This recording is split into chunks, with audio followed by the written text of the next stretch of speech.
সম্পূর্ণ আনব্রেক আমরা দেখাবো হচ্ছে কমার্শিয়াল একটি ব্লেন্ডার। এটা মূলত হচ্ছে যাদের ফাস্ট ফুড আছে, যাদের হচ্ছে ফুড কোর্ট আছে, যাদের হচ্ছে রেস্টুরেন্ট আছে, তারা হচ্ছে মূলত কমার্শিয়াল কাজে এই ব্লেন্ডারটা ইউজ করতে পারেন। এটা হচ্ছে 2400 ওয়াটের, এটা 2400 ওয়াটের একটি ব্লেন্ডার এবং এটার যে কন্টেনারটা আছে এটা সম্পূর্ণ আনব্রেকেবল। তো এটা দেখেন সম্পূর্ণ আনব্রেকেবল, ভাঙবে না এটা। তো এই কন্টেনারের সাইজ হচ্ছে আপনার 3 লিটার ক্যাপাসিটি। 7 প্রোগ্রাম সেটিংস কিন্তু দেয়া আছে। 7 প্রোগ্রাম সেটিংস এটা আপনি চেঞ্জ করতে পারবেন এভাবে। প্রত্যেকটা সেটিংসে আপনি এভাবে ম্যানুয়ালি চেঞ্জ করতে পারবেন। তো এটার আরপিএম যদি বলি ৩২,০০০ আরপিএম এর ক্যাপাসিটি, এটা ৩২,০০০ আরপিএম এবং ২৪০০ ওয়াট আর 100% কপার মোটরের, 100% কপার মোটরের। এটার স্পিডটা যদি আমরা দেখাই, দেখেন এই যে সেট করে দিলাম টাইম, জুস দিলাম, পুশ দিলাম, এই দেখেন স্পিড কিন্তু দেখেন ম্যাক্স স্পিড 5 জুসের জন্য, কিন্তু এরপরও আপনি চাইলে আরো বাড়াতে পারবেন এর থেকে।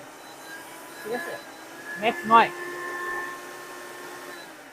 এটা জগের যদি আমরা ব্লেডটা দেখাই, দেখেন 6 মাথার একটি ব্লেড এবং হচ্ছে সম্পূর্ণ 304 এসএস এর, সম্পূর্ণ 304 এসএস এর, জং মরিচা কিছু ধরবে না, 100% ফুড গ্রেড, স্বাস্থ্যের জন্য কোনো ক্ষতিকর কিছু না, 100% ফুড গ্রেড। এটার সাথে একটা স্টিক আছে, এটা দিয়ে হচ্ছে আপনি খাবার জুসটা একটু নাড়াচাড়া করে আটকে গেলে ওটাই করতে পারবেন। তো চমৎকার এই প্রোডাক্টটি আপনারা কালেক্ট করতে হলে অবশ্যই স্ক্রিনে দেখা নাম্বারে আপনারা কন্ট্যাক্ট করুন এবং আপনার প্রোডাক্টটি সংগ্রহ করুন।